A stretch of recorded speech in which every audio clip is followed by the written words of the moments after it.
This is our largest ever BIWOC Conference.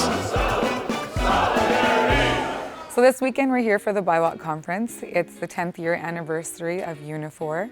Having diversity and inclusion be a priority is important for us to grow as a union. The base of workers that are growing are just absolutely the most diverse that we've ever seen. We have an influx of newcomers that are coming into Canada.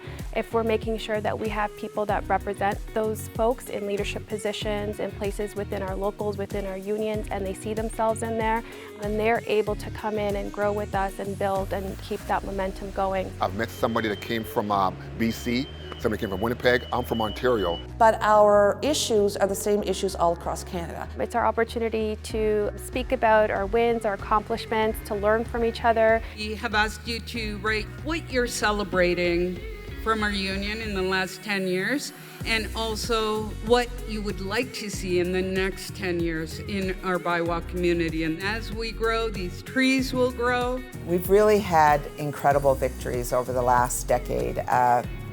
Really created by our BIWOC members. Our union was actually established to do exactly this. We created equity committees, we made space on our national executive board for BIWOC members. Victories come as a result of struggle.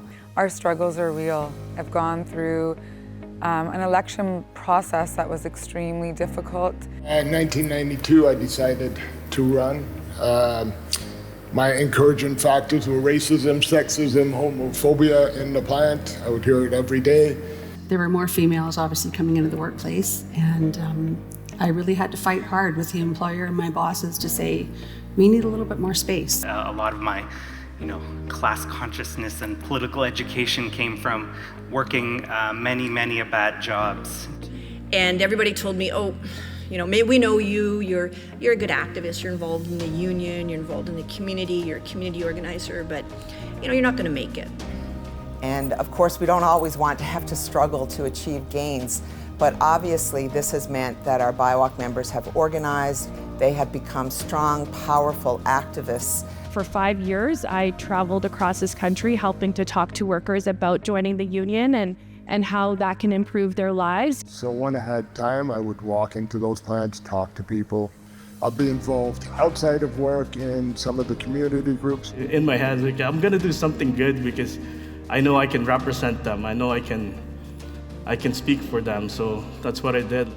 And then seeing my name on there and winning and going to the front and taking a look at everybody in the room and realizing oh my goodness, I am the first Black Ontario Regional Council Chair. How do we engage our membership? How do we build the diversity and the leadership within our own union? We have to be able to constantly change, renew, and ensure that there's growth, and we have to do that with everybody in mind. This requires a deliberate set of actions to make that happen. And I had said, we will see an Indigenous person on the board.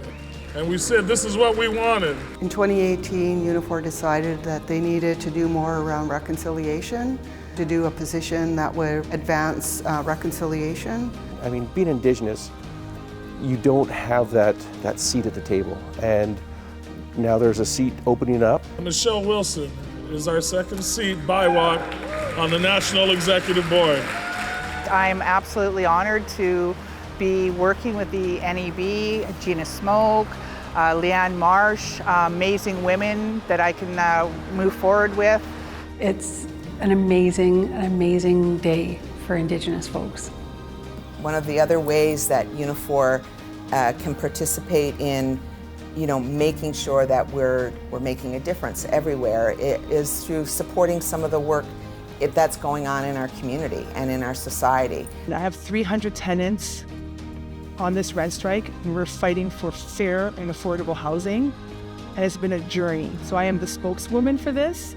I don't know how it happened, but I've become it. It's very important that we continue that and we bring up people, we bring up folks that need that learning, be mentors, be good allies, and help our other folks to grow into our unions.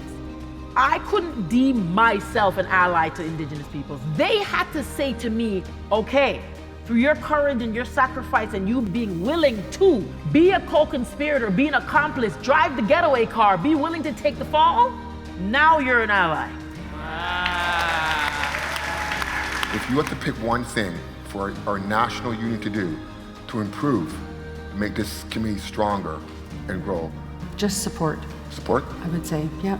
It's all about education and making sure more people that look like us get up here. What would you recommend, the best advice you give our members to carving out their path for themselves or rather making space for someone else? Take the risk. Put your name forward. If you need help, ask.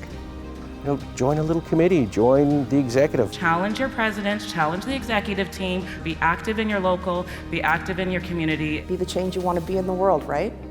Don't give up. Your thoughts and your ideas matter, and Unifor is there to listen. Changing the world is not easy work, and you have to listen and make sure that you're creating space for everyone and doing the work of the union for everyone and with everyone. Sing aloud. Lean on me. Come on now. What? When